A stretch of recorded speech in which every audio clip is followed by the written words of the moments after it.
Yep. So for the discussion that we're about to have today, we're gonna talk about the energy conversion for a simple harmonic motion particle. A simple harmonic motion particle always has this energy conversion within these two forms, some form of potential energy and kinetic energy. And this potential energy might be of various type. It can be gravitational potential energy, elastic potential energy, electrostatic potential energy. It can be some sort of electromagnetic energy, but some sort of potential energy would be there, and kinetic energy would be obviously there. So the idea is very simple. As we have seen for the case of a projectile, for the case of an oscillating simple harmonic motion particle, if we have a horizontal motion of a SHM particle, let's say this is our x equals to 0, this is our plus a, and this is our minus a. What we have seen, as the particle leaves away from the equilibrium, the velocity decreases.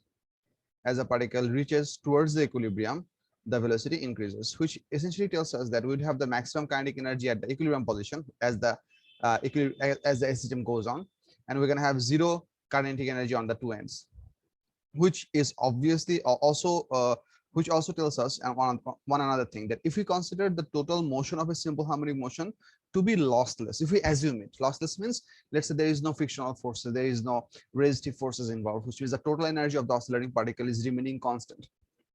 You might wonder that is that physically possible to achieve? The answer in true sense for a physical example where it might be zero, but one of the practical example that I can give you, that particles where they can maintain simple harmonic motion without loss, can be the oscillation of molecule at for an object that is maintained at a constant temperature. For example, let's say if we have a piece of object, solid object, yeah, solid object does oscillation. Let's say you have a piece of solid object at, let's say, 20 degrees Celsius. So you can pretty much assume that all the particles of this whole object is maintained at 20 degrees Celsius. Based upon this 20 degrees Celsius, they're going to keep on oscillating back and forth like that. So over a duration of period, their total energy is not going to be changed as long as you do not change the temperature. If you reduce the temperature, together they're going to have a lower amount of energy. If you increase the temperature, they're going to have a higher amount of energy. But as long as you keep the temperature of the solid object constant, all the particles will have pretty much the same average energy, and that way they're going to have that same total energy as well, which basically tells us that at any point of motion, the total energy for this discussion that we're about to have, we're going to assume the total energy of the particle is going to remain a constant, which means the sum of potential energy plus kinetic energy, that's going to be a constant value. And we're going to see how we can handle this information with help of some graphs. Before I jump into the graph, let us derive some equations for a certain type of motion. So I'm grapher axis system go like to Aki, so that it's a bit easier for us to grasp. Let's say we have a particle that is moving horizontally. Why am I so inefficient at drawing straight lines? Okay, let's say we have a particle that is moving horizontally. Let's say for this particle, let's say this is the actual movement of the particle, and we are going to draw some quantities over here. Let's say this is the plus a location, this is the 0 location, and somewhere over here, how many divisions? 1, 2, 3, 4, 5, 6, 7. 1, 2, somewhere about here maybe. This is, let's say, minus a position. Now, the way the motion is going to work is we're going to have a continuous kinetic energy to potential energy conversion. So on this graph, we're going to try to show all of these three energy amount, total energy. We're going to label this as T. We're going to see the variation of potential energy. We're going to also see the variation of kinetic energy. Now, try to understand a couple of things over here. Total energy of a thing is always given by the sum of potential energy plus kinetic energy, which we are considering to be a constant for a certain amount of initial total energy for the particle, considering a lossless system. The expression for kinetic energy is easy to derive. That can be given with respect to x. This is the displacement axis, and over here on we are going to have the energy axis. So if we want to plot a graph of energy over displacement, we can take help of this expression that we have derived in our earlier class, v equals to plus minus omega root over of a square minus x square. Do you guys remember this equation?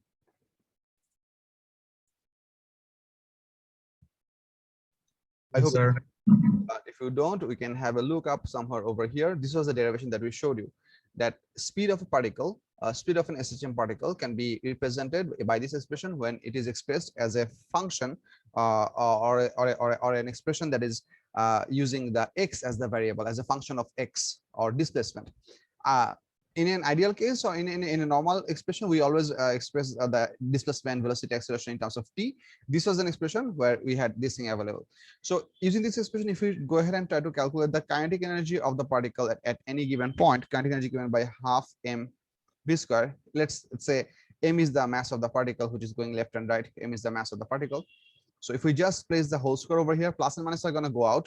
Omega becomes omega square, and the root over simply vanishes. So we're going to have the expression half m omega square bracket a square minus x square. Now, this is the expression for the kinetic energy. এই পার্টটা বুঝে গেছে কিনা? This is very simple. এই পার্টটা না বুঝার কিছু নাই, আমি আর একটু পরে তোমাদের থেকে কোশ্চেন নিব। এই কোশ্চেনটা আমাদের লাগবে। এই কোশ্চেনটা কিছুক্ষণ পরে আমরা এই কোশ্চেন নিয়ে আমাদের গ্রাফটা আঁকবো। সো এই কোশ্চেনটাকে আমি ফর দ্য টাইমে একটা রেক্ট্যাঙ্গুলার ভিতরে বসাই দিলাম। নেক্সট যে জিনিসটা আমাদের লাগবে সেটা হচ্ছে, from this exact expression we're going to define the total energy. Try to understand. As I have shown you for this graph over this diagram over here, as a particle reaches towards the equilibrium, it happens to have the maximum velocity, so it has maximum kinetic energy, which means you're going to have maximum kinetic energy of any oscillating particle right when it is crossing through the equilibrium. So K max is available when x equals to 0. এটা তো আমরা সবাই agri করতে পারি, তাই না? You will have the maximum kinetic energy when your speed is maximum, provided the mass is actually constant. And at this point, all the potential energy of the object will be converted into kinetic energy, which means at this location, you do not have any potential energy within the system. So this K max can be evidently defined as the total energy of the particle. Vice versa, when the particle is going to travel to any of the terminal position, let's say the particle travels to right over here or right over here, at these two positions, the velocity is momentarily zero. Instantaneous velocity at these positions are zero, which means at these two terminal positions, there would be no kinetic energy left within the oscillating body. All of its energy would be converted to potential energy. So whenever the particle is farthest away, for the maximum value of x, you're going to have maximum p and 0 k. For x equals to 0, you're going to have the maximum amount of kinetic energy. So if I go ahead and write this over here, I can write that total energy of the whole system, which can be considered as the maximum kinetic energy, can be given as half m omega square into a square minus 0 square. I have just replaced this expression that when I x equals to 0 actually গোলার ভিতরে পড়ে গেছে. I'm going to write this again. Kinetic energy is maximum when x equals to 0. So I'm going to replace the x equals to 0 over here.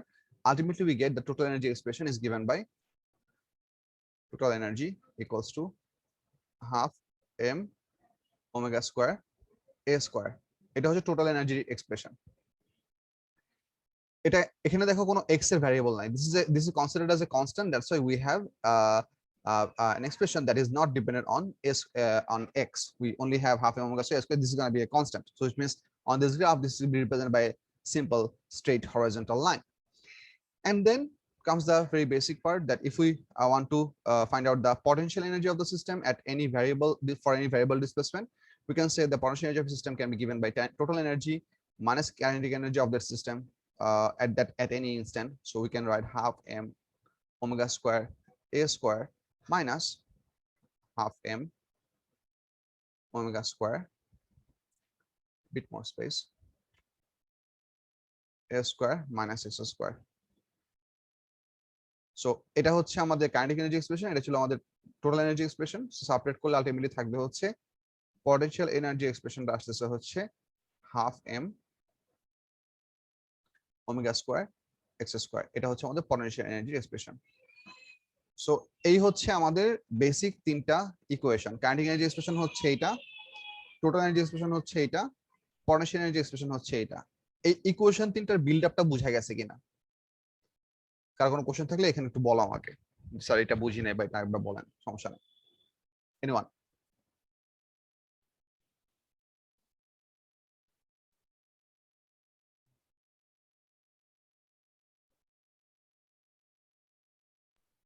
ঠিক আছে।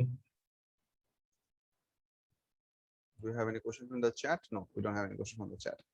So এখন আমরা যে কাজটা করব, আমরা এই এনার্জি গ্রাফগুলোকে প্লট করার চেষ্টা করব। How do you usually do that? How do you do that? একটা জিনিস খেয়াল করো, এখানে আমাদের ভ্যারিয়েবল হচ্ছে x। আমি যদি আগে পটেনশিয়াল এনার্জি গ্রাফটা প্লট করার চেষ্টা করি, let's say if I am gonna try to draw the potential graph, I'm going to try to draw on my axis. I have a graph system of E versus X. This is my graph system. Within this equation, if I have a look over this equation, এই পার্টটুকু হচ্ছে একটা constant, half m omega square.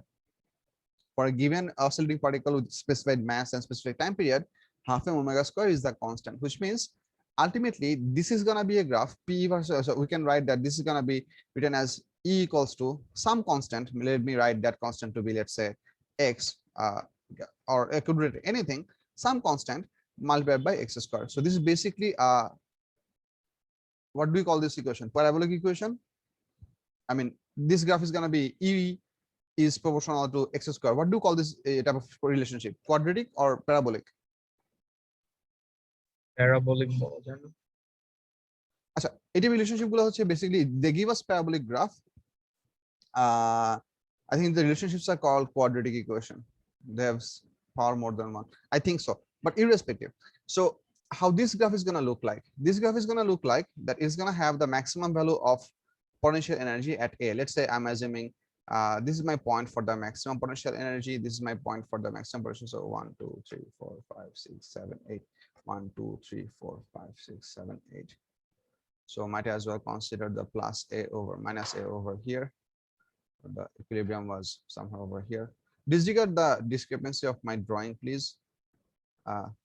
I'm not perfectly maintaining a scale, which I should at best as I can. So we're assuming this as our middle point. This is S equals to minus A. So the potential energy graph is gonna look like a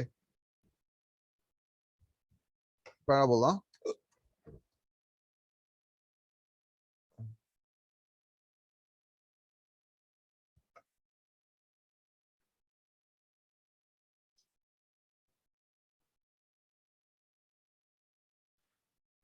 Pretty good. That somewhat looks like this. So this is going to be our potential energy graph, which has the defining equation of half m omega square x square. The total energy graph is going to be just the straight line. So if I draw the total energy graph is going to be straight line that ranges from minus A to plus A, not any bigger than that. So we're going to have this much energy, and this is the graph. This horizontal straight line is the total energy graph, which is equals to half m omega square minus A square. Minus, no, sorry, minus omega square A square. Now for the kinetic energy graph, if you have a look over here, the expression for the kinetic energy, which was the first equation that we came up with, this is basically the subtraction of these two energies. If I just write this equation in a bit multiplied form, this is giving us half m omega square A square minus half m omega square X square. What does this mean? This is basically the total energy expression subtraction the potential energy expression, which means if you find out the subtraction of the green line from the blue line, you're basically going to plot out the kinetic energy graph. I'm going to try to plot that with maybe red. So at x equals to 0, potential energy is 0. So this is going to be our graph point over here. Whenever, let's say, at division number 2, it's over here, so it's going to be this much lower than that. Then as you slowly go further, it's going to be more and more lower. So ultimately this graph is going to look like inverted dome, which should have the same horizontal spacing as that, same shape as that, because we are simply trying to get a subtraction graph. Disregard the shape, but this is our kinetic energy graph, which has the maximum value at the equilibrium and 0 value on the terminal position. So this red graph is our kinetic energy equation. So I can write K equals to half m omega square into A square minus X square. এই হচ্ছে আমাদের গ্রাফের variation. Explanation বুঝা গেছে কিনা? I'm going to zoom out and try to have give you a look for the whole thing. Any questions so far?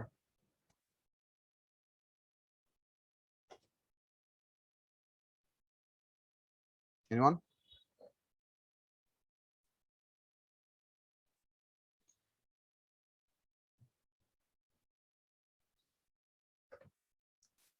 আচ্ছা, এরপরে আমাদের কনসেপচুয়ালি যে জিনিসগুলি দেখা লাগবে সেটা হচ্ছে আর কিছু কি আছে? হ্যাঁ হ্যাঁ, হিউজ একটা পার্ট এখনো বাকি আছে। What do you call by resonance? আচ্ছা, রেজোন্যান্স একটা ইন্টারেস্টিং জিনিস। uh, we're gonna talk about resonance. This part. Let's go for it.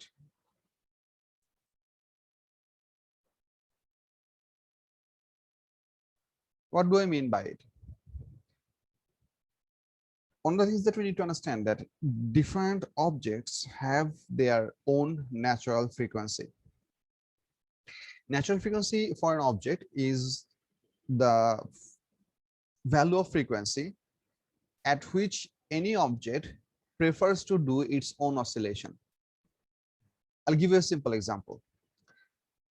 Different people have different scale of their voice. We also have different qualities. That's how we actually detect from one person to another. But some people have a very deep voice, some people have a very husky voice, some people have a very high scale voice, like they talk like birds. Some people talk like growling, or like a huge deep voice, something like that. Opera singers can reach to different values of their voices. Typically, a regular person, not professional singers, they usually have a certain scale of their natural frequency. Whenever we talk, we actually can, our vocal cord tends to have a single frequency. This is equally applicable for all the other objects as well. For example, if you consider a guitar, if you consider a guitar, uh, guitar has multiple different strings. Let me just pick up an image to give you some idea for resonance. Where is, okay.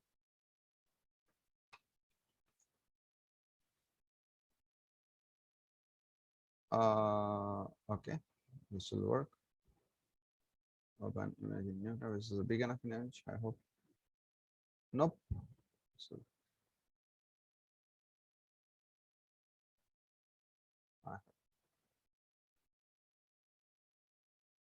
can we have a bit large image?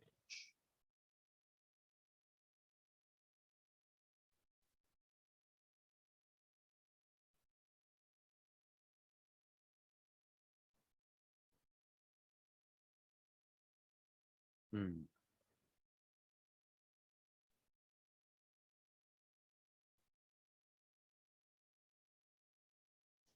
What is this? এখানে দেখা যাচ্ছে এত বড় image, ওখানে দেখা যাচ্ছে এত ছোট ইমেজ, সমস্যা কি?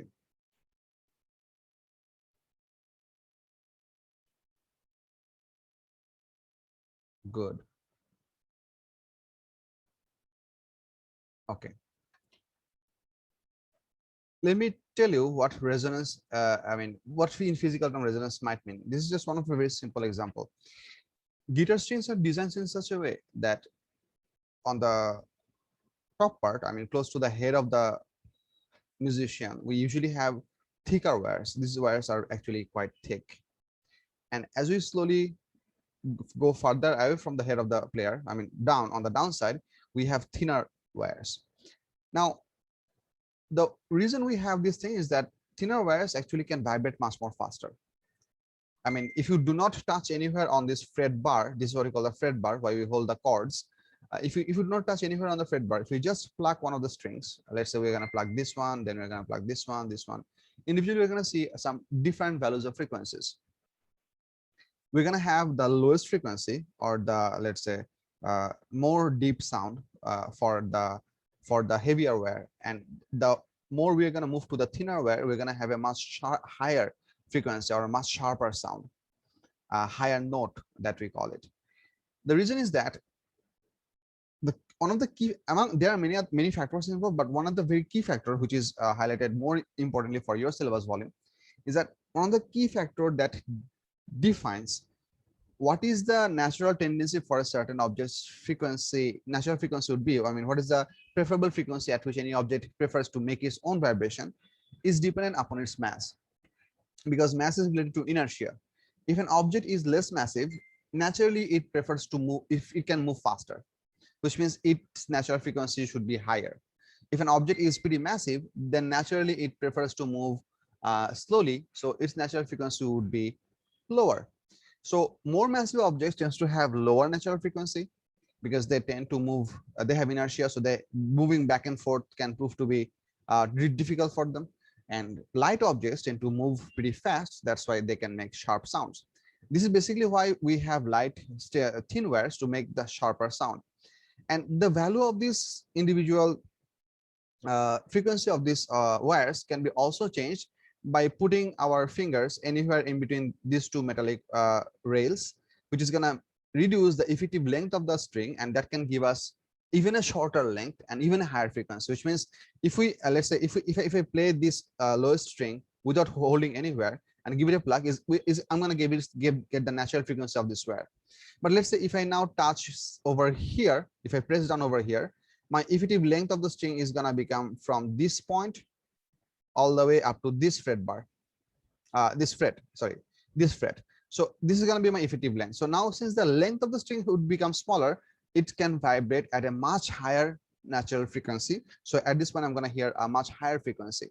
So simply by controlling the length of the string, whenever a musician plays the guitar, they actually practically control the length of different strings, and that gives us the different musical sounds. But whenever they're tuning, I mean, before they play, they can actually tune the guitar in different chord values. I don't know much about that. They can actually use the tension of to change the tension of the multiple different strings using these screws over here, so that they can actually have different amount of tensions. That is also a variable that controls the natural frequency of the guitar strings. But for our syllabus, tension is not defined as a very important variable. We're gonna mostly talk about how the mass affects the natural frequency of an object. Natural frequency basic idea বুঝা গেছে কিনা? The objects tend to vibrate at a frequency of its own. That's what we are defining as natural frequency. আচ্ছা, what do you mean by resonance?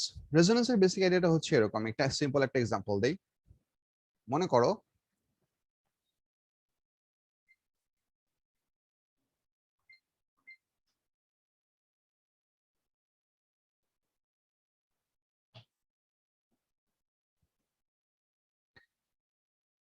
let's say we have an object that has some natural frequency of its own. A very common example can be given. Let's say, let me draw up a scenario. মনে করো এটা একটা table, এত বড় table না, মনে করো এটা একটা টেবিলের সাইড, এটা হচ্ছে টেবিলের পা। এখানে আমরা একটা জি ক্ল্যাম্প দিয়ে এখানে একটা মিটার রুলকে মনে করো ক্ল্যাম্প করে রাখছি। So this blue line is a meter rule. Consider this factor. So we have kept a certain part outside the bench and a certain part is onto the bench. We have clamped this with a G clamp. If you give a bit of a plug over here and just give a plug and let this thing vibrate, you're going to see that this is vibrating at a certain frequency. This is basically the natural frequency of this much length of the meter rule. If we now reduce the free length and push it further inside, let's say if we are going to let's say put it in, so let's say I'm gonna make the free length available on the air less, so I'm gonna push it on the inside, then the effective length, which can vibrate freely without the effect of the contact of the table, is going to become smaller. This part is going to have a much higher frequency, which means it can vibrate faster. The more small portion you take, the more it is going to be. That's basically the idea of inertia, that more massive it is, the less it tends to have its natural frequency. Now let's say the natural frequency of this meter rule is 50 hertz, no, 20 hertz. Let's say the natural frequency of this meter rule is 20 hertz. It means it is going up and down 20 times every second.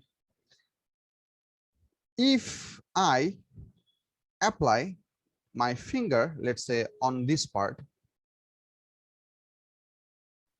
and push down onto this meter rule 20 times every second, try to think of it. What's going to happen? If I push onto this free part of the meter rule by my finger and I sync up my pushing frequency with the natural frequency of the meter rule. So if I say that, what do I mean by that? I sync up my pushing frequency in that manner. What does that actually mean? This means I'm going to move my finger 20 times up and down as well. I mean, if you wonder that, is it possible by human being? Disregard that capability. I'm not drawing up a machine over here because I wanted to bring about the human factor here. So let's just assume we have a human being, or you are a superhuman being for the timing, who is capable to control their frequency for 20 times per every second. So disregard that the factor of human capability. Just assume that we are doing this. So how are we going to provide this 20 times push every second? We have to move our finger up and down 20 times every second. And because for this orientation of our finger, we can only do the pushing down. So we are going to actually apply force onto this meter rule 20 times every second downwards. We are going to only provide the push downwards. Every single time the meter rule should be going down, we should add a little bit of push and we should provide a little bit of energy. And when the meter rule is coming up, we would have already moved our finger up so that our finger does not obstruct the upward motion of the meter rule. So what I'm trying to say is that our finger should not provide an obstruction for the meter rule's movement as it is moving upwards. It should move away from its path. But as the meter rule is going down, we should be pushing for the downward movement all the way up to the bottom. So one way to represent this scenario can be shown somewhat like that. So let's say,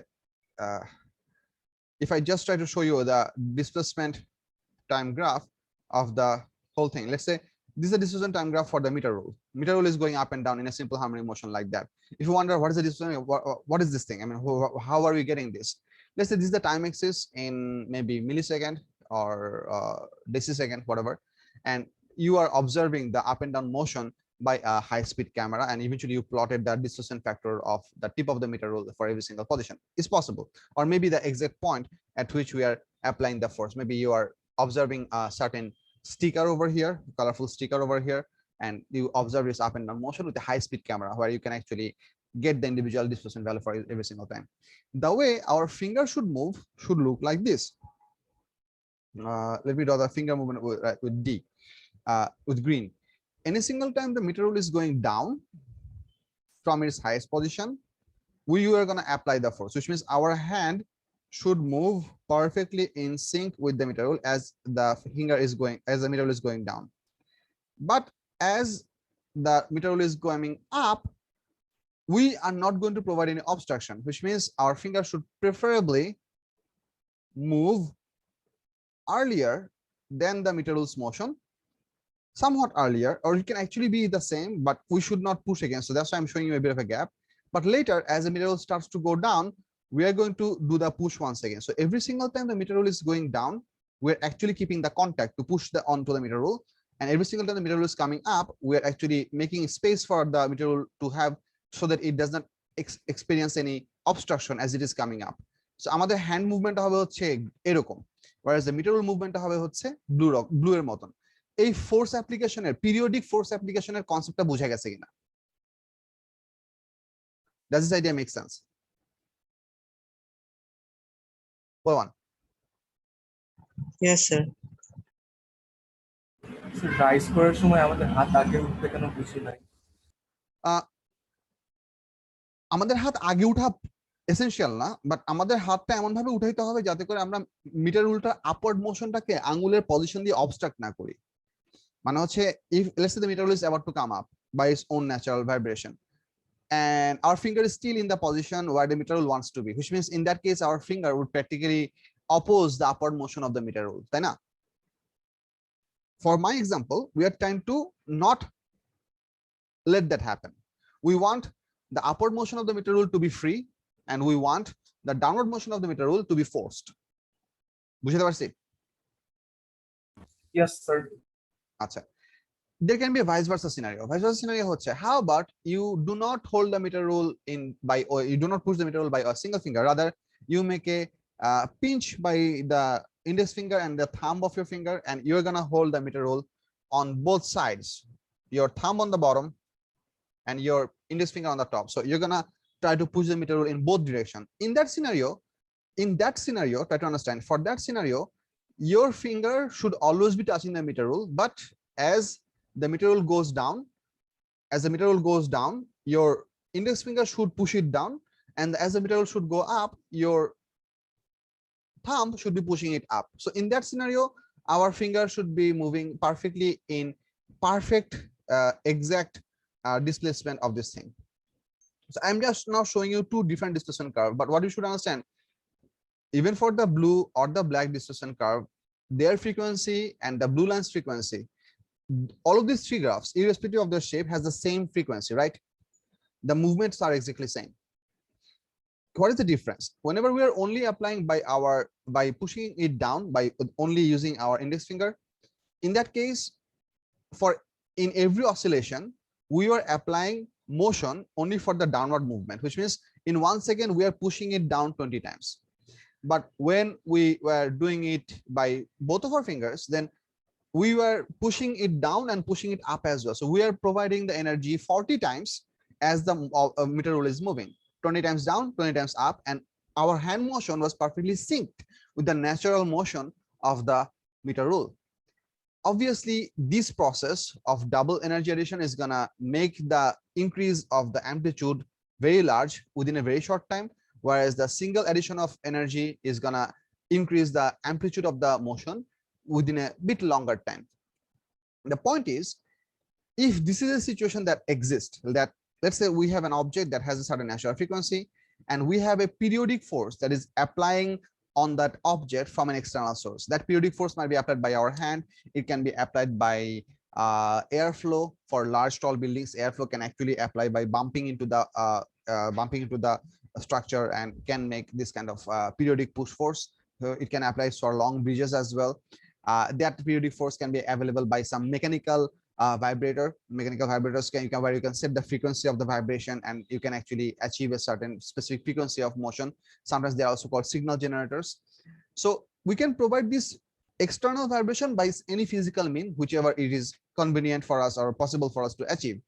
But if it so happens that the natural frequency of the applied frequency perfectly matches with the natural frequency of the object over every oscillation, or over every half oscillation, or let's say in every oscillation, we're going to keep on adding a bit more energy to the system, and if this keeps on going, pretty soon the amplitude of this whole meter rule is going to become really large, right? Because every single motion you're adding a bit more energy, which means basically what? The total energy was given by what expression? We have seen a little bit earlier. Total energy was given by half m omega square a square. Now, because we are implying that the natural frequency is constant, which means omega is also a constant, because omega is given by 2 pi f. Mass of the meter rule is also kept a constant, which means if the total energy has to go up, essentially this a square has to go up, which means if we keep on adding energy to the system, the amplitude of the whole system is going to slowly start to go higher. Does this idea make sense? Sure. This kind of a situation is what we call resonance. Resonance definition আমরা একটু PDF থেকে দেখি. Let me zoom in. এখানে দেখো, if the frequency of a driving periodic force matches the natural frequency of the object suddenly starts to vibrate at a very high amplitude. This phenomenon is resonance. Resonance is not a quantity. Resonance is the name of a certain physical happening where we have a precondition that the external forces frequency should match perfectly with the existing body's natural frequency. If that happens, then that's the scenario that we call to be resonance. Now, have a look over here in the second paragraph. The applied force does little work on the oscillating body on each oscillation. All these little works sum up to give a very large kinetic energy of the oscillating body, leading to a very large amplitude. Cases where resonance is useful. So where resonance can be useful, it can be useful for musical instruments. Musical instruments actually depend upon the idea of resonance. That's how they actually can make such loud noises, because you should understand that acoustic guitars can make really good noise, really beautifully audible musical sound, because of this whole bellow or this khol, cardboard দিয়ে বানানো যে খোলটা আছে. This is what we call the air chamber. Whenever we actually make a certain vibration, this whole fretboard actually vibrates this whole what is this shape? Dumbbell shaped structure, and all the air inside is also made to vibrate. and that's what actually I mean you cannot make guitar from any type of wood. This wood that is used on the top plate more essentially has to be certain type of hard wood that is capable to have some musical properties.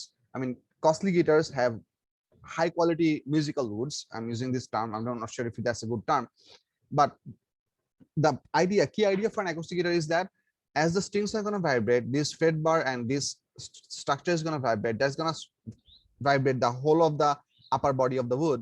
This is going to create a vibration for the air inside. A significant part of that sound is going to coming out of this hole towards the facing audience, and a significant part of this vibration will be also given up by the sides of this guitar. So you're going to have a huge amount of resonance, and a large body of air molecules can be vibrated. This idea can be somewhat understandable for use cases. I mean, because we are so much surrounded by technology. Let's say if you have a single person trying to provide, if you have a single vocal artist trying to give a performance for a large crowd in a stadium, they can never do this with their own voice. So what do? They speak into a microphone. That microphone takes the sound by digital mechanism, they amplify the whole sound, and then they play it by large size speakers, loudspeakers we call them. And those loudspeakers has a pretty large amount of diaphragm, which can vibrate a huge amount of air molecules that actually produces a much louder sound, which is now then listened by a lot of audience. So that's the basic thing, that the key thing which vibrates for a musical instrument are the strings. But to amplify that vibration, we use this whole guitar structure. বুঝা গেছে?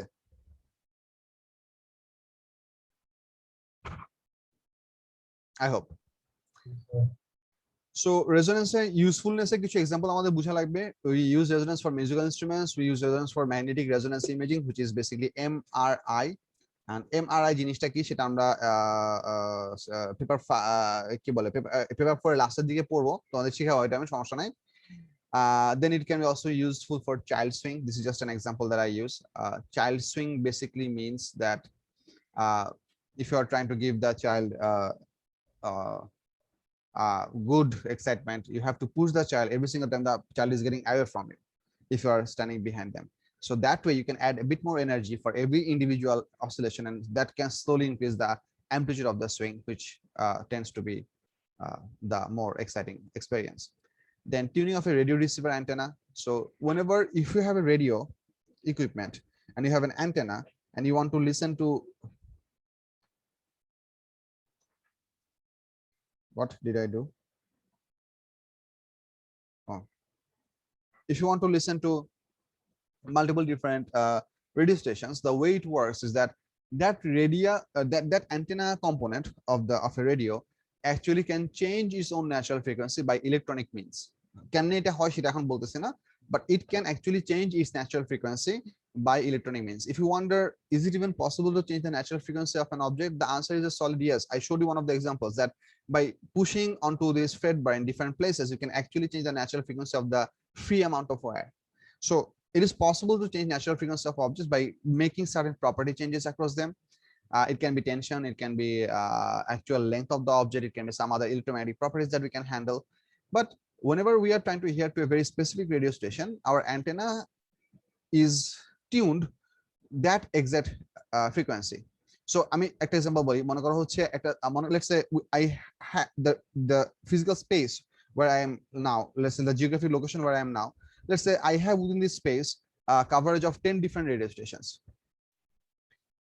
There may be radio stations with, let's say, 100 hertz, 105 hertz, 110 hertz, 115 hertz. Let's say these are the 4 different frequencies at which they are doing their broadcast. If I want to hear the 105 radio station, I'm going to tune my antenna by the 105 radio station value. What's going to happen? All of these individual waves are going to come to my antenna and they are going to affect my antenna. But because my antenna's natural frequency will be perfectly synced with the 105 hertz, the signal which is coming from the 105 hertz and 5 hertz station, that is going to oscillate my antenna the most, or most effectively. So all of the other stations vibration energy supply is going to become compensated, or they're going to become negligible because they are not going to be in perfect sync of the natural frequency. Rather, the incoming signal which has the perfect match with my natural frequency, that is going to create the large oscillation, which means that way my my tuned radio antenna is going to have the same oscillation as the radio station, and that can actually give us that amount of frequency vibration. So this is basically how the system actually works for tuning. একটা radio স্টেশনের মানে একটা frequency হবে কেন 105 frequency হবে কেন? Oh, like বলতেছি different হ্যাঁ হ্যাঁ বলতেছি the way any radio station actually works, এটাও আমাদের ইভেন্চুয়ালি পরে ডিটেইল ডিসকাশনে আছে, কমিউনিকেশন চ্যাপ্টার আছে, তারপর অল্প একটু বলি। সেটা হচ্ছে the way the radio stations work is that they actually buy a certain bandwidth of signal rights from the existing government or the telecommunication authority of the country or of the land. So that allows them exclusive capability to utilize that part of the electromagnetic spectrum. So what they do, that they use that frequency as a carrier wave and add their individual programs to with that thing by a process called modulation. And to make not complications, they use that exact carrier wave signal. In this case, the example that I said, that 105 hertz, that 105 hertz is assigned to a very specific radio station who bought the rights to use 105 hertz from the authority of the land. They are going to add songs, music, concert, whatever they want to transfer with this 105 hertz with a process called modulation, and they are going to always utilize that 105 hertz band. Then they're not going to go anywhere else. So you have to understand, this 105 hertz is not essentially the frequency of the musical program. This is the frequency at which they are going to transmit the signal. Within that signal, the programs are going to be embedded. So another physical example I can tell you, that let's say you have 4 food store and they're assigned different colored bags. One is red, one is blue, one is yellow, and let's say one is white. Now, even, and let's say they are not allowed to use their individual imprint on the bags. Any single time you see a blue bag, you know exactly from which food store it is coming from. Inside there can be different type of foods. Does this example make sense somehow? Yes, sir. So what the radio stations do, they actually buy the rights to use a very specific frequency range from the authority of the land, and then they use that much frequency as a carrier wave, and within that carrier wave they actually embed all the individual program that they want to transmit. Our receiving component in our cell phone or in our actual electronic device actually picks up that signal, then demodulate it, so it actually extracts out the program from that carrier wave by subtracting the carrier wave from this thing. That's also an electronic process. We're gonna see some about that within this syllabus. How demodulation is done, and then then this is fed to the microphone, or then this is fed to the earphone or in the speaker system, so that we can hear the music. So different stations are allowed different frequency range, so that it has multiple different advantages. Number one, a user would always know that which radio station can be found at what frequency value. That's a good advantage, because if you don't have this fixed, a certain radio station can use many different value of carrier wave, and that way people would always have to just keep on rotating their tuning knob to find out where my preferred radio station is, which is going to be pretty inconvenient. And another advantage is that multiple different radio station can use the same geographic area for transmission. I mean, you can have more than one radio station operating within the same area without hampering each other's transmission, because they all have individual different frequencies. So whatever the user wants to tune at, they can tune to that radio station and listen to that radio station. So you can actually have multiple different entertainment or news sources within the same geographic region. Make sense?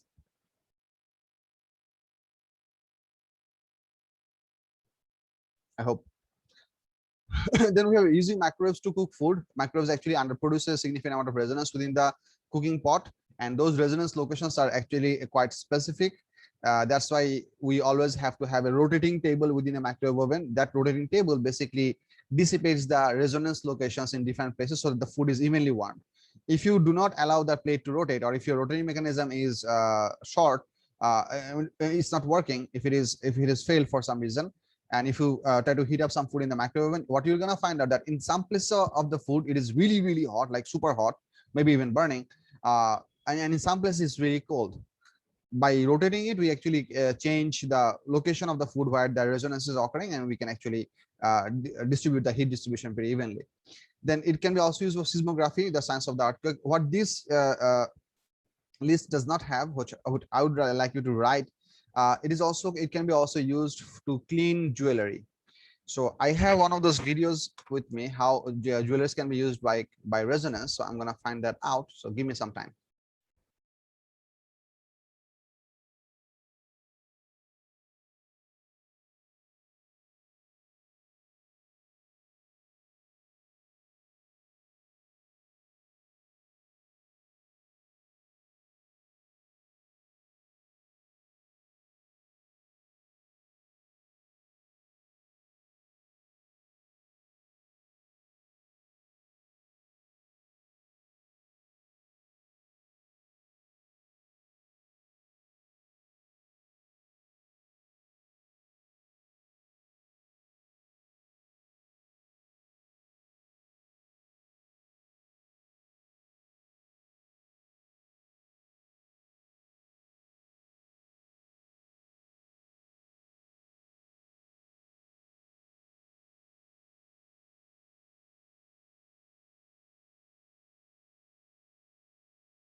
So never mind, আমি খুঁজে পাইতেছি না এটা কোথায় কোথায় রাখছি।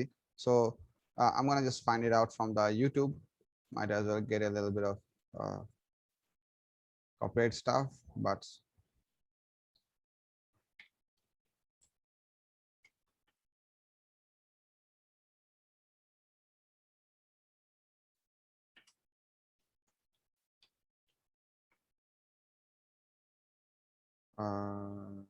there was this very interesting. Okay, there are a lot of interesting videos over here. I was talking about this one. It's a small video, right? 3 minutes. Yeah. This is what how ultrasound planning clinic. Let me tell you what actually happens in this process. Within this solution, this blue solution that you can see, within this solution, we have very small microscopic particles who have a physical existence, which means they are not essentially perfect molecules.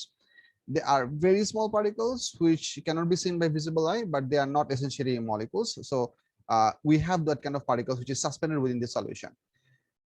These thing that these metal stuff that or any stuff that you want to clean, we can submerge it within this container, and then from the side of that of this containers that you can see there are holes over here. From the side, a very specific ultrasound is fed to this liquid solution, which happens to match the natural frequency of those suspended particles, which is not seen within this solution. Those particles then start to move very vigorously over the entire solution, and that basically does some very microscopic level rubbing onto the object that you have placed over here. So this thing whole actually basically rubs at every individual location of the whole body, and that basically cleans up the whole process. That's the whole cleaning process. So we basically resonate very small particles within the solution, which rubs against the dirty object and does the cleaning. So a video to dekho, it might actually give you a good idea.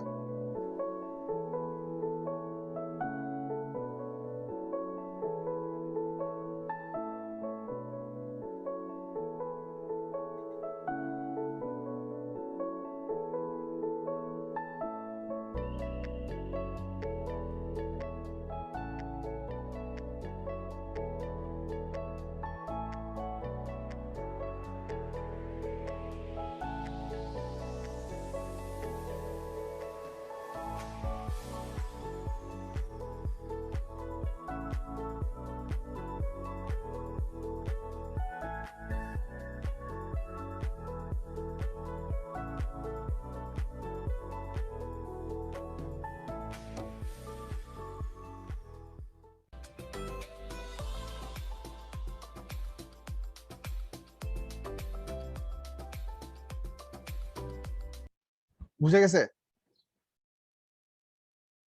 I hope. Sir, metal itself তো আর ছাড়ে না, না, just particles. হ্যাঁ, মানে the মেটালের ভিতরে ডাট গুলোকে এই করা হচ্ছে, মানে ভাইব্রেট করা হচ্ছে। হ্যাঁ, ওই সলিউশনের ভেতরে যে মাইক্রোস্কোপিক পার্টিকলস গুলো আছে, ওই মাইক্রোস্কোপিক পার্টিকলস গুলোকে একটা স্পেসিফিক ফ্রিকোয়েন্সি দিয়ে এই ব্লু সলিউশনের বাইরে যে আউটার ওয়াল আছে ওটা দিয়ে ভাইব্রেট করা হচ্ছে। That's an ultrasound frequency, and as they vibrate, they basically rub off all the darts and grooms of the metallic object. But that vibration is not so strong that it's going to eat away the metal, but it is strong enough to eat away the dirt. বুঝে গেছে? মানে the vibration frequency and the size of the suspended particles are chosen in such a way so that the jewelry itself will not be undergoing any physical damage, but anything that is covering the jewelry which you cannot take out by physical process, because taking it by physical process might require you to rub off more in multiple places, and you might not be able to reach individual nooks and crannies within the object. That problem is basically completely taken out from within this process, because those microscopic particles which are suspended in the solution can reach everywhere. So you have an uniform overall cleaning within that process. বুঝছো কি বলছে? Yes, sir. মানে জিনিসটা অনেকটা এরকম, you can think about it in this way. আমি বুঝাই, মনে করো হচ্ছে যে কি বলবো, it's like nanobots. Like you don't have actually AI operated nanobots over here, but rather you have very small particles which are gonna vibrate because of the resonant frequency fed from the outside, and they're keeping, in this case this machine is turned on for the whole duration of the video, so they're keeping their vibration within this particle, and because this is an ultrasound vibration, and this is so fast that actually we cannot see the whole water to have any particle. The amplitude of the vibration is actually very small. The particles are not really moving like really long distance. They are moving really fast within a very small space, and the entire solution have those particles. So whenever we are dipping this within this part, actually the particles are rubbing off close to this thing, which is working like a brush, but a very small microscopic brush that is available everywhere around the jewelry. It's a scraping process, but a more what can I say, more overreaching than a regular brush. So that's another use for the resonance, and cases where resonance can be harmful. It can be harmful for long bridges or tall buildings where the resonance can build up enough energy that the structures might actually fall off. And then we can have high pitch sound can actually crack glass. It is not actually a problem. It is actually a possible thing, not like the Harry Potter thing, but rather more like the Bianca Castafiore thing in the Tintin movie. For those who understood both of the references, thank you. And then we can have some other problem for resonance which is harmful. We're going to see some of these examples in the worksheet as well. So এই লিস্টে এখানে বড় করা হয় নাই। আচ্ছা, এখানে আমরা কিছু এক্সাম্পল দেখবো যে আমাদের রেজোনেন্স রিলেটেড এবং রেজোনেন্সকে মিনিমাইজ করা related, which is called damping. আমাদের কিছু গ্রাফ আছে। আচ্ছা, নেক্সট জিনিসটা আলাপ করবো আমরা, সেটা হচ্ছে, আচ্ছা নেক্সট জিনিসটা আলাপ করার আগে আমি একটু ব্রেক নিতে যাচ্ছি। I'm going to take a small 5 minutes break and I'll be right back.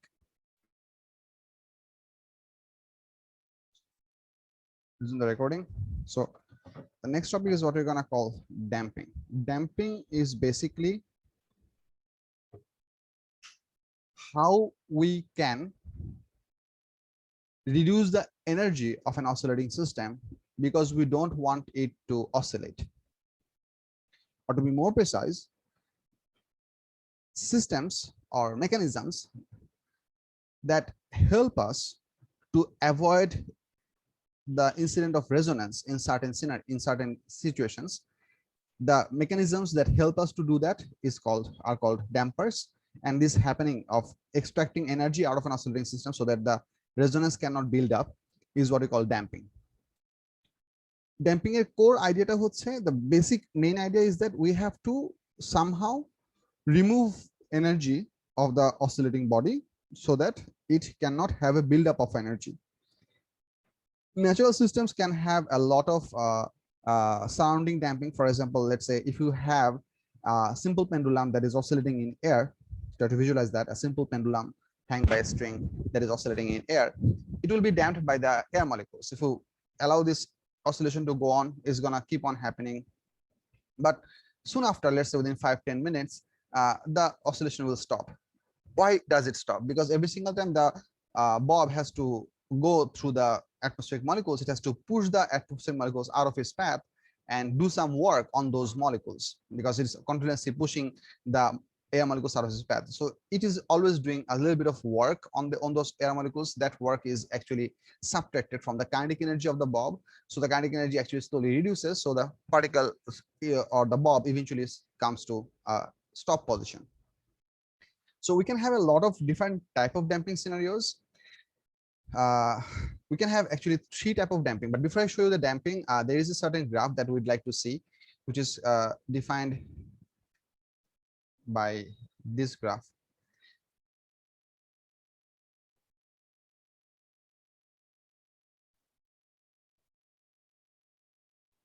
So let's say we have an oscillating body which has a natural frequency right over here. So let's say this is our natural frequency.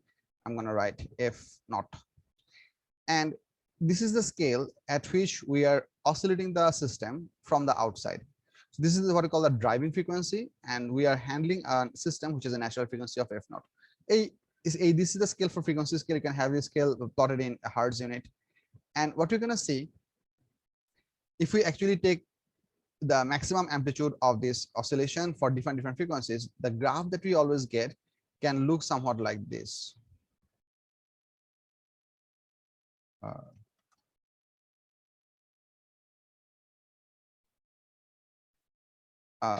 Actually, it should be a bit more sharper.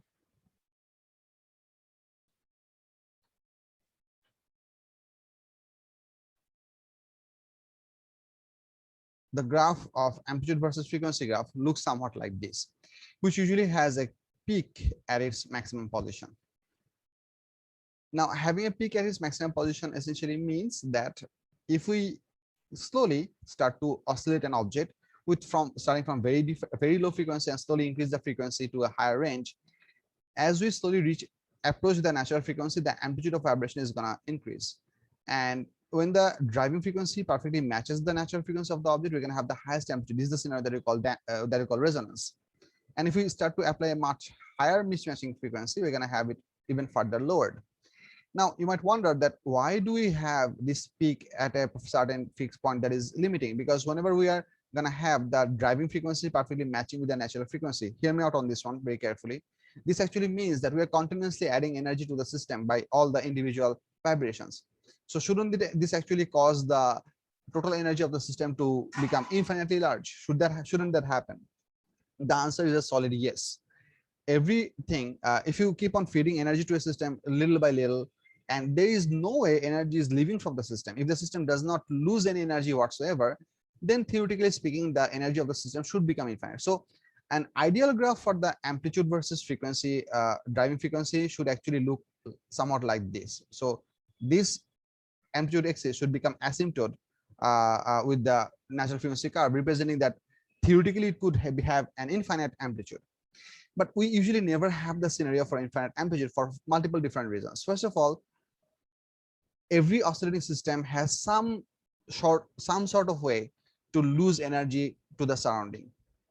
Even if we allow a certain oscillation to happen in a vacuum chamber where there are no air particles, we would still have some energy loss, because whenever oscillation happens, particle moves back and forth. If it's a physical system, it will collide with multiple different particles on the side. So if I just try to give you a little bit of an idea for the example that we had over here, what is this example? Where is that example of the meter rule? There you are. So let's say we have this system right over here that we are oscillating at some frequency. And if we keep on increasing the frequency of this system, and at some point we're going to have maximum amplitude available, so which we call the resonance scenario. But what you need to understand, whenever we're going to bend this material, let's say at some point the object, this meter rule, is having a very high amplitude at the end, so it might as well is bending up to this limit on the top side, and maybe on the lower side it is bending by this much. So it's bending a huge amount from the for compared to the equilibrium pulse. We have a huge amount of amplitude for the resonance scenario. You might wonder that why can't it not be bigger than that? Well, for a regular scenario we have air particles, so there is a certain mechanism by which you can lose energy to the system if it's done within atmosphere. How about if we do this whole experiment within a vacuum chamber, and we might apply this vibration by a mechanical scenario, so where we do not have to push it down. Even in that case, whenever this meter rule is going to undergo some amount of bending, if you consider for a very detailed microscopic version over here, if this is the body of the meter rule over here, you have to understand that somewhere within this body we're going to have a line of particles where there is no deformation. This outer part, which has a bigger curve, is actually in a state of expansion, and this inner part is actually within a state of compression. And whenever we actually deform multiple objects, particles get closer, particles get further away, and this produces some internal heating within the object. And no matter what we do, we cannot stop this production of internal energy or heat energy within the object. So as this object is going to slowly keep going up and down continuously, definitely this object will keep on losing energy to the surrounding. Now, multiple things can happen. The one thing that can happen is that if this object is rigid enough, or if it is strong enough in the sense that it is not very flexible. Let's say if this object was a glass material, glass objects are really not flexible, they are brittle. So if you try to produce resonance over here, it is very much likely that beyond a certain amount of amplitude, this glass is going to reach to its breaking point and the whole structure is going to shatter. This is one of the destructive effects of resonance which can be used. Or if this object is quite flexible, let's say if this meter was made up from a steel plate, and in that case it is not likely to break, but what's going to happen, as this object undergoes bigger and bigger amplitude, it's going to bend more, it's going to undergo bigger amount of elastic deformation within its body, compression on the slower curve and expansion on the larger curve. I'm using this smaller and larger curve because when the meter actually is going to bend in the downward side, you're going to have the opposite happening, because in the downward side, the outer side is going to have compression and the inner side is going to have expansion. So it's going to continuously change between different parts of its body for elastic deformations, and all of these deformations are going to cause some heat energy produced, which is going to be dissipated to the surrounding. If not by any many cells, there will be radiation, because the radiation does not require any physical medium. So we will always have some way of losing energy to the surrounding. If there is no physical way, generation of heat and radiation of energy is always going to be there. This is why, for practical purposes, the amplitude versus frequency graph is usually shown by having a limiting peak. But if it so happened that we could possibly design a system where there is no energy loss available, theoretically it would be possible to have infinite energy, infinite amplitude and infinite energy within the oscillating system at natural frequency. So I'm showing these things by asymptote graph, but practically we can have a graph that looks like this if we don't have any damping mechanism. However, if you start to introduce damping mechanisms, this graph can have two different variations that can happen to you, happen to itself. So to represent that two different variations, I'm going to copy this whole thing up and just copy paste this whole thing so that I can paste it on the right side. Sorry, গ্রাফটা বুঝিনি, মানে এখানে মানে driving ফোর্সের সাথে কেন মানে driving force বাইরে কেন অ্যাম্প্লিটিউড ফার্স্টে বাড়ছে তারপর কমে যায়? এক মিনিট একটু দাঁড়াও, বলতেছি, I'll answer your question.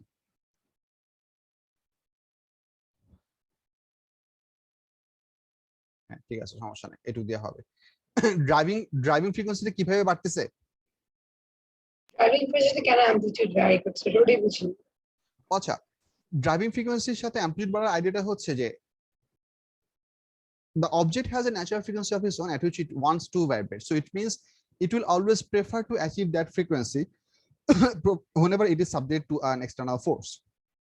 If it is supposed to undergo oscillation, it will always try to reach that frequency. Now if our applied driving frequency is mismatching to this value, for example mone koro let's say, let me give an example. Mone koro ekta objecter natural frequency hocche ekhane je blue line ta chilo, eta mone koro etar value hocche maybe 10 hertz. If I now start applying a frequency of 7 hertz within this object, what's going to happen? The time periods are not going to be matching, right? The time periods will not match, which means for the type of motion that we're going to apply, আমি যেটা বলছি, মনে করো blue লাইনটা হচ্ছে আমাদের অবজেক্টের natural frequency graph. If the external periodic force is applied with a frequency that somewhat looks like this, what's going to happen? This applied frequency is not going to add up energy to the system. For every single part where the motion direction of the object and the applied force are same, whenever they are all both moving in the same direction, energy will be added. But whenever they are moving in opposite direction, it means, let's say my finger at if I'm applying a mismatching frequency to this ruler, it is possible that when the ruler is trying to come up, I'm actually pushing my finger down. Can that happen? Yes. So for those scenarios, I'll be actually reducing the amplitude of the system. Then again, for situations where I have sync or partial sync, that when the ruler is going down, I'm actually pushing the ruler down. In those cases, I'm going to be adding energy. So it means that I'm not actually continuously adding up energy in a positive manner. I'm actually losing energy by some amount for the mismatching motion, and I'm actually gaining some energy for the matching motion. So because of this, we can have a less amount of energy developed within the system. That's why we might not have the very high amplitude for mismatching frequencies. But whenever the driving frequency perfectly matches the natural frequency, we can theoretically have infinite energy gain within the system. But practically, infinite energy is not a achievable thing.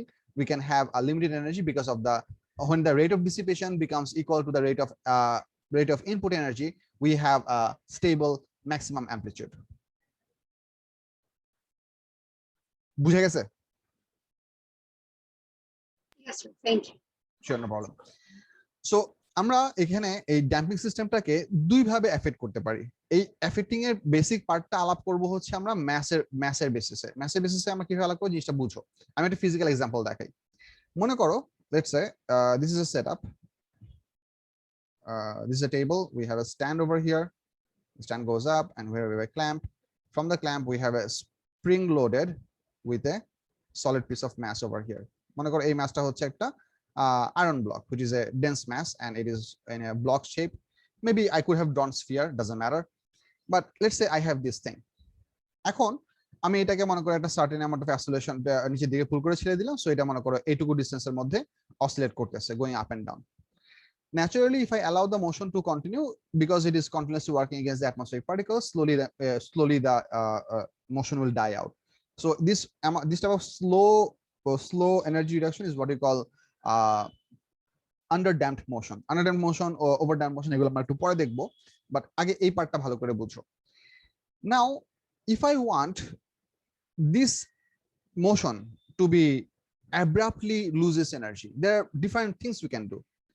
One of the options that we can do is that other than having this whole metal piece in a block shape, I could take this metal block out, bend it, or I could hammer it to convert this whole thing into a thin sheet. Let's say I'm going to convert this into a thin sheet like this. I'm having the same amount of mass, but only in this case, I'm going to convert this into a thin sheet like this, maybe spheric, maybe circular, or maybe rectangular, doesn't matter. But if I convert the whole thing into a thin sheet and then try to do the same oscillation, for the case of the thin sheet, I'm going to be affecting bigger number of air particles for every one of my oscillation. So the amount of work that I'll be doing, this oscillating mass will be doing for the air particles for every individual motion is going to be large, which means it's going to be losing energy more rapidly. It's just a very basic idea for what is the rate of energy loss. If you're losing energy rapidly, you're going to have a smaller amplitude because you are not going to be able to build up energy as much. So if it so happens that we introduce a damping mechanism within our system without significantly current release.